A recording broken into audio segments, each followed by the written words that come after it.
WowRadioCT.com, 97.7 FM. With Steely Dan reeling in the years 112 with Pam Landry on this Wednesday, the 16th of July. Yes, it's hot.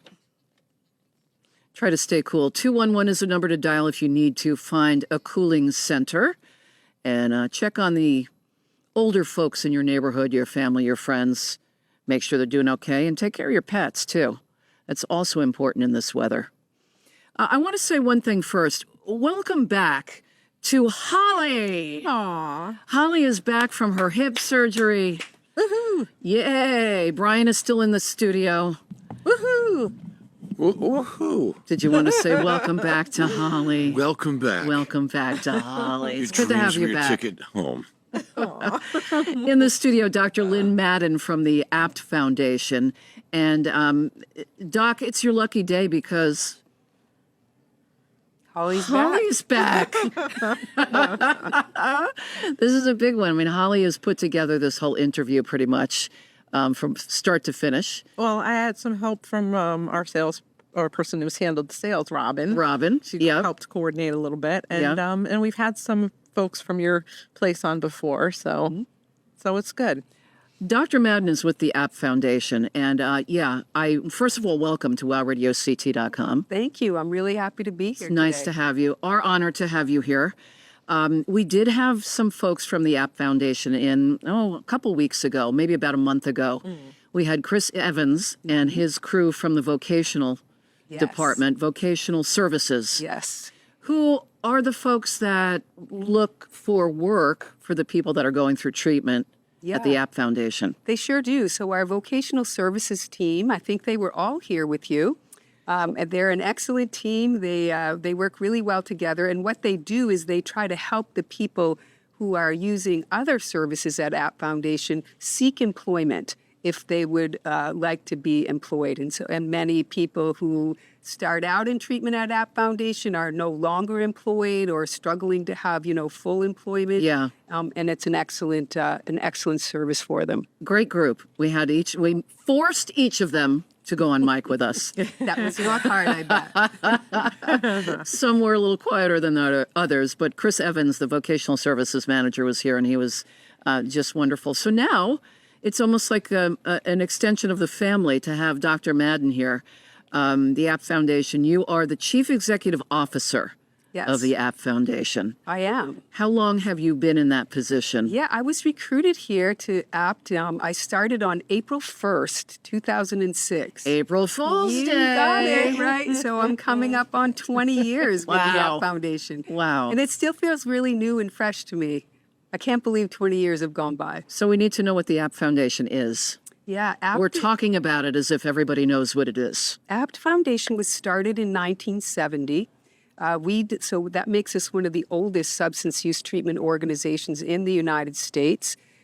We deliver substance use care and mental health care to people throughout the greater New Haven community. We were started back then in 1970, before the day of the dinosaur, as you said, Dan, right?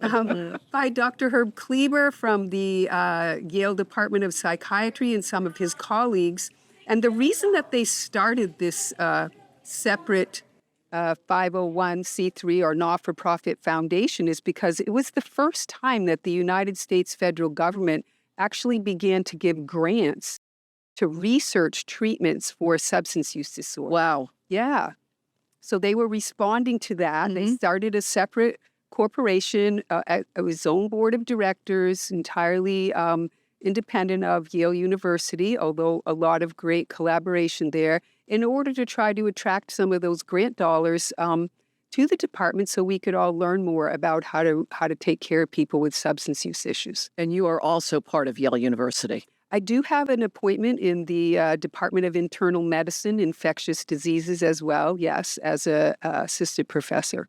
So are you an MD? I am not. You are not. I have a PhD, if you will. Oh, is that all? Yeah, that's all. I have a PhD in public policy. So my heart is really in implementation and trying to make the regulatory structure really work so that we have good outcomes for people who need treatment for their substance use and mental illness. a lot of talk in the past few years about opioid addiction. It's become an enormous problem, and so many people are losing their lives to it. There's a lot to talk about. I don't even know where to start. I almost want to start at the end, which is, if I have an addiction problem, where do I go? I mean, first of all, if I am addicted to opioids and I need to want help, first of all, or I need to have someone who is looking out for me that says, you need help. And what's the first step? How do I find you? Yeah, that's a really good question. So I'm going to reframe that just a little bit. You need to be able to access help, and you need to be able to access evidence-based treatment, right? So one of the big challenges we have when it comes to opioid addiction is that the treatments that we have that work are primarily medication. So they're methadone and buprenorphine. Those are the two medicines that we have approved by the FDA that have the best rate of effectiveness, if you will, the most efficacy for people with opioid use disorder. So I'll give you a number there. If you have an opioid use disorder and you don't use a medicine as part of your recovery, your chances of achieving a 1-year period of non-opioid use are less than 10%.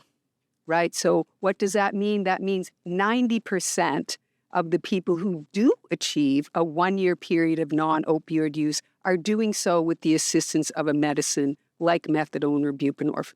And they need to know where to get that. Yes. And how to get that. Yes. And can they afford to get that? All good questions. So in our area here in this part of the state of Connecticut, and really throughout most of Connecticut now, it is possible to access treatment. Connecticut is a state where the Medicaid program it supports the use of these medications. It's also a state where we have the Department of Mental Health and Addiction Services that are, involved in promoting evidence-based treatment. But for us, in our part of the state of Connecticut, you can walk into the APT Foundation 6 days a week, regardless of ability to pay. Any day you want to. You will be seen by a licensed person.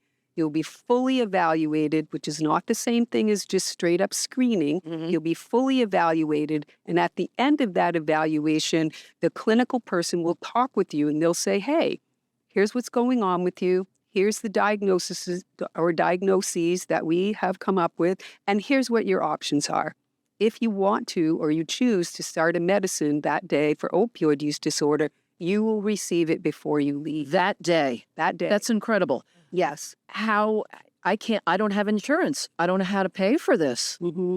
Yeah, that's a longer kind of set of conversations, but I just walked into your office. You can pay for it. We can help you figure out how to pay for it, and we'll take care of you even if you don't have any money. That should not stop anyone from seeking treatment. Money should not be the barrier. You can come to the Access Center at APT Foundation on One Long Wharf in New Haven 6 days a week. We will take care of you. Just walk in the door. Just walk in. No phone call. No appointment. Nothing. Appointment. No, appointments actually for people who have drug use disorders are pretty hard to keep. Part of what happens to a person who has a drug use problem is the part of their brain that really helps you stay organized and motivated really is compromised. That is part of the definition of a drug use disorder, right? You can't think very well. Yeah. And so making appointments requires kind of this forward thinking. It requires you to hold on to motivation. I mean, think about having a toothache or really bad tooth pain. If you called your dentist and said, I have a really bad toothache, and they said, come in a month, which is the average waiting time. Yes, happens. Right? Yeah. That's the average You need waiting surgery? time. I'm sorry. Right. Average waiting time for a person seeking care from a drug use in our country is 30 days. And by then it's too late. What do you do in that 30-day period, right? You definitely return to drug use. Yeah. So with the APT Foundation, are you more focused on treatment, or are you focused on, I guess you are focused on treatment. Yes. That would be the main focus. I don't want to use the word substitute, but I'm going to speak as if I am someone that knows nothing, which is pretty accurate. You are prescribing an opioid user, methadone or the other drug you mentioned. Buprenorphine, yep. So you're substituting medication, you're substituting those for opioids. Well, that's not a word that we use. So what happens? Let's just back up a little bit. And let's use an analogy. We'll go to diabetes, for example, right? If you are a person who has diabetes and you're no longer producing insulin or not enough insulin, then you have to take insulin somehow, right? And because in order for your glucose levels to function, to be normal, you need to introduce insulin to the body. This is a very similar sort of thing. So we won't get into the long issues around brain chemistry and all of that sort of thing. But the reality is you have a naturally occurring system in your brain that produces opioids, right? And the use of external opioids like heroin or fentanyl or Oxycontin that you're using inappropriately, that messes up your brain chemistry, right? And in order to regulate it, you need to take a medication that helps to regulate your brain chemistry. Evens it out. Absolutely. And one of the advantages to methadone is that it has a long half-life. So when you take your methadone, you have steady state, if you will, all day long for up to about 30 hours. Okay. That's just not true when you're using street drugs. Right. It's 3 or 4 hours, or 4 or 5 You're up, hours. you're down, and then you need more, you need more, you need more. That's right. Yeah. So you're treating addiction as if it's a medical condition. It is because it is. Condition. That's right. But I don't think that that's the common feeling of people. They don't, I can't speak for everyone, but people don't seem to take opioid addiction as a medical condition. It's kind of like, well, you got yourself into this. Yeah, people get themselves into all sorts of things. Don't they, though? Right. I mean, one of the biggest causes of death in the entire world is the use of tobacco, for example. Right? I mean, but it's legal, unlike the use of illicit drugs like heroin or fentanyl. But it is a medical condition that develops because of some behaviors, like the use of street drugs, right? Similar to how lung cancer might develop if you smoke tobacco, right? Or obesity might develop if you have a really poor diet, right? So there is a volitional or behavioral component to some of these things, but we continue to stigmatize the person who develops the drug use disorder in ways that we don't stigmatize people who develop these other medical conditions. Correct. And that's part of the real problem because stigma really kills, right? I mean, if you're afraid to tell somebody what you're doing, if you lie because you don't want people to know, if your parents are afraid to ask other parents or ask their doctor because they don't want people to know that their child is using drugs. I mean, this means or they don't get care. Feel like it's their fault, so they don't want to go there. Absolutely. Yeah. So addiction is complicated, but the issue really is that what we know about treating addiction, particularly opioid addiction, is that it's a chronic, long-term illness. People will do better or worse over time. And one of the things that helps more than anything, as I said, with opioid use disorder is the provision of prescribed medication like methadone. And that prescribed medication can go on for a lifetime, or it can be relatively short-term depending on the individual. Yes, absolutely. So what you never know is what people's baseline brain chemistry really looked like. And again, I would go back to the analogy of something like diabetes. There are people who do everything you ask them to right away. Sure. Okay, I'm going to lose 20 pounds. I'm going to take my medication. I'm going to do this. And then their glucose levels straighten out and they don't need medicine for that time period. They might, though, later in their lives, right, as their health changes over time. It's not that they no longer have this chronic condition. It's that they might be able to manage without this medicine for this time period. Right. And there are a lot of factors. I mean, stress, things that happen in your family, to yourself, stress, there's a million things that can happen. Yeah. That can change. Conditions, things that you're living with. That's right. That's what changes over time. Just stress could change that. Absolutely. The APT Foundation, one of the first places in the country to prescribe methadone? Absolutely. We literally started in 1970 with the advent of that research portfolio. interesting story. The grant portfolios from the federal government were named Addiction Prevention and Treatment. That's where APT comes from.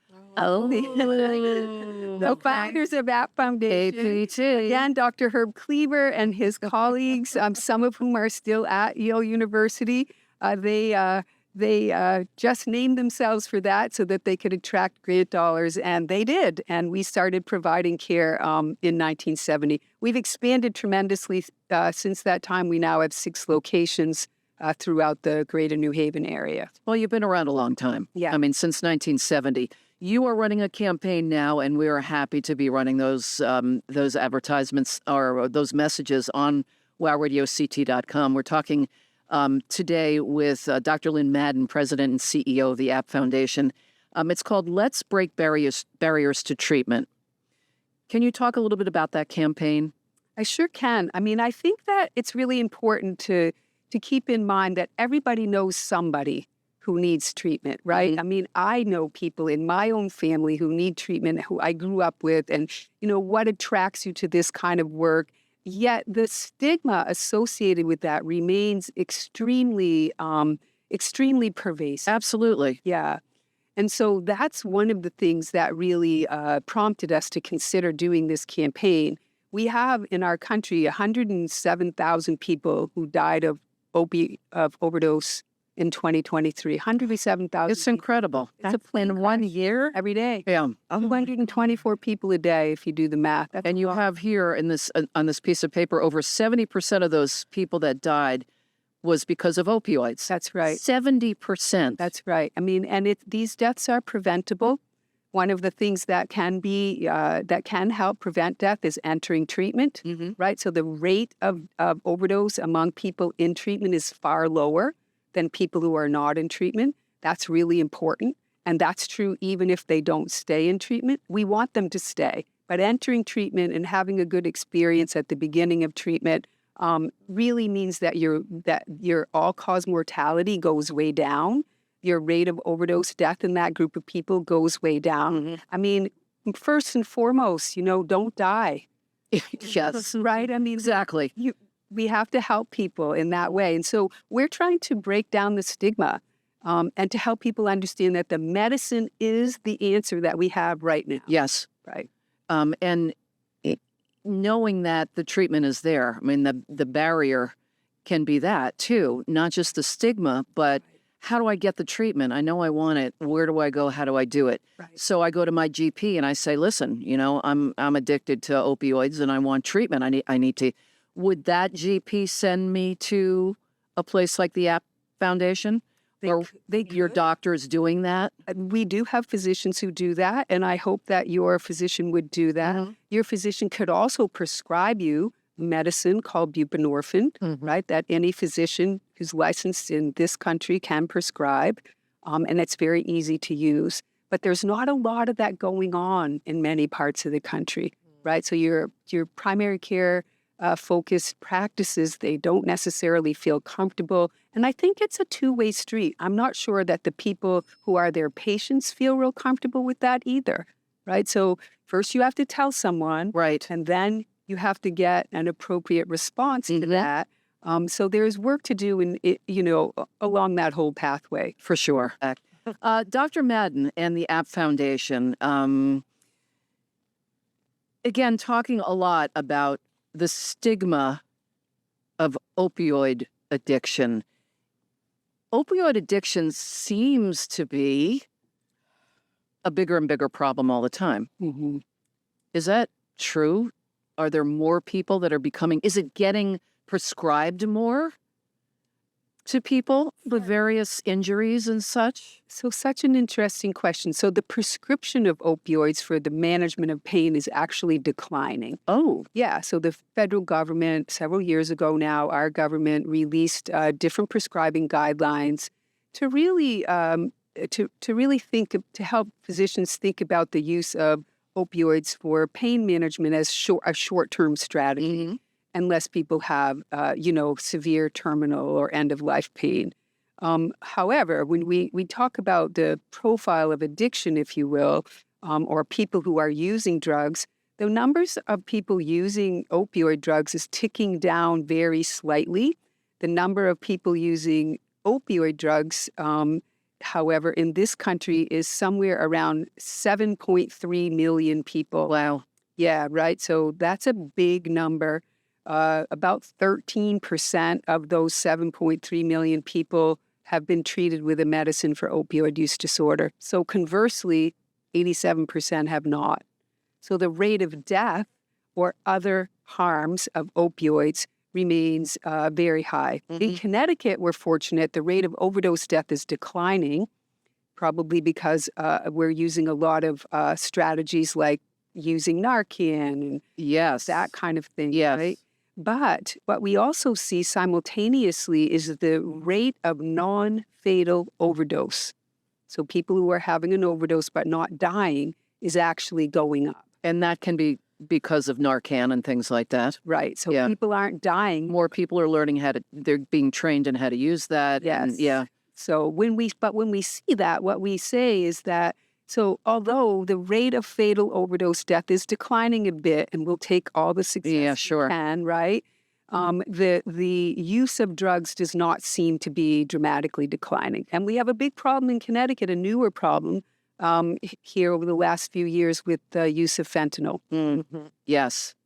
Are most of these opioid drugs prescription, or are they being gotten on the black market? Because legit doctors can't just keep prescribing opioids, can they? And they don't, right? I mean, that's the reality, that prescriptions for opioids are really declining. People are using drugs that they're primarily getting not legally. On the black market, yeah. Absolutely. Yeah. Again, the stigma is huge. Myths about addiction or treatment.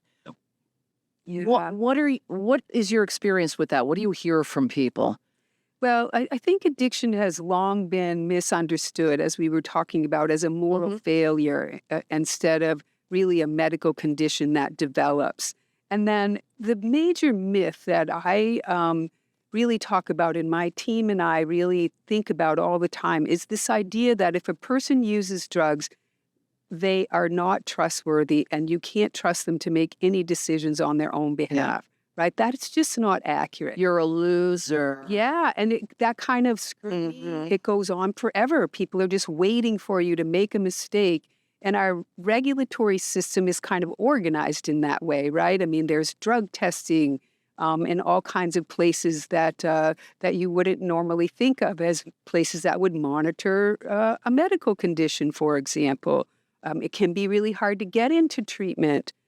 For example, your insurance may really limit the treatment that you receive, even though it might not limit treatment for another chronic condition like diabetes. So this idea that people will never make good choices on their own behalf is really not accurate. If you make it available to people, when they want to enter treatment, they will enter. Yes. Right? If you can remove barriers like waiting time, like a wallet biopsy, if you will, where you have to come up with a lot of money in advance of being cared for. If you can remove those kind of barriers, people enter treatment. And not only do they enter treatment, many, many people do really well in treatment. And that's important, right? What's the ramification of the cuts in Medicaid? Is that going to affect the treatment? It's hard to know specifically right away, but my answer would be yes, I believe so. So here in Connecticut, it looks like a recent analysis that I just read yesterday morning. Over the next decade, the current way that the most recently passed budget will affect Connecticut is reducing resources to and in this state by $13 billion over 10 years. Wow. That's a lot of money. That's a lot of money. Yeah. Billion with a B. Yeah. Oof. Yeah. Someone listening who's struggling, has someone in their family or a friend that is, what should they do? What's your advice with that? Yeah, if you're worried on your own behalf, come see us. You can walk into our Access Center 6 days a week, 1 Long Wharf Drive in New Haven. That's that big white building, right? 6 days a week. There's a big sign outside that says Access Center. We will welcome you. We want you to come and we'll help you. We'll give you an evaluation and let you know what's going on for you. Similarly, you can recommend that to any of your friends, your loved ones. You can bring them. You can say, just come. I'll come with you. You can sit with them. Let you stay there. We also have on our website a really nice set of resources for people who are using, so that we can reduce the harms of use, and some ideas about how you can have a dialogue with your friends or loved ones who are using, and help them, stay safe, and hopefully enter treatment. I'm not a user, but I want to find out more. Can I just walk in too? You sure can. Okay. And I can say, I have a friend, I have a family member that needs help. I want to find out more about you guys. What are you up to? Yeah, you sure can. And the easier way to do it is actually aptfoundation.org. Okay. Just go to our website. There's a landing page that talks about this campaign, about ending stigma. But there really is we also have a landing page titled Family and Friends. You can open that page, and there are all sorts of resources there for you. So that is aptfoundation.org. That's the website, APT Foundation. Dr. Lynn Madden, APT Foundation, thank you so much. Thank you. It's really nice to be here. It's great to have you. And this is your interest. Really good information. I like it when I learn something. Holly's here. Holly has had firsthand experience with someone she knows. Yes, family and friends. So the information is important, and the accessibility to the information is important. Always happy when we're able to offer this kind of info to listeners. And the location is 1 Long Wharf Drive in New Haven. It's really easy to get to. Are there specific hours for the walk-in? There are. Right now we have walk-in hours 6 days a week, Monday through Saturday, beginning early in the morning around 7, and you can walk in until 11. And we will see 11 p.m. 11 a.m. 11 a.m. And we will see you. If you come in after that time, we will try our best to see you that day, and certainly we will finish your evaluation the following day. Excellent. Okay, if you need help, it's there. If you need help, we are here for you. And don't be afraid. Easier for me to say that, I'm sure. Do you offer support groups as well? We offer all sorts of support groups. We offer groups for our patients, people who actually are enrolled in our care in one way or the other. So we see people for all substance use issues, not just for opioid use disorder. And we have groups running all day long at all of our locations. If you're enrolled as a patient, you can drop into any of those groups. And we hope that you do. That's hugely helpful as well, not to just walk in and get medical treatment per se, but to have that support group. Absolutely. You're not alone. That's part of the problem that happens in drug use disorders. People get very isolated, and they're shamed. They're ashamed of themselves, and they also are shamed, by all of our culture. And that's one of the ways that stigma can actually kill people. Instead of saying, what's wrong with me? Get the help that you deserve, and that is available to you. And let's break barriers. That is the campaign you're going to be hearing on this radio station, wowradiocT.com, 97.7 FM. We're happy to help you get the message out. Thank you so much. Dr. Lynn Madden, APT Foundation, thank you. aptfoundation.org is the website for more information.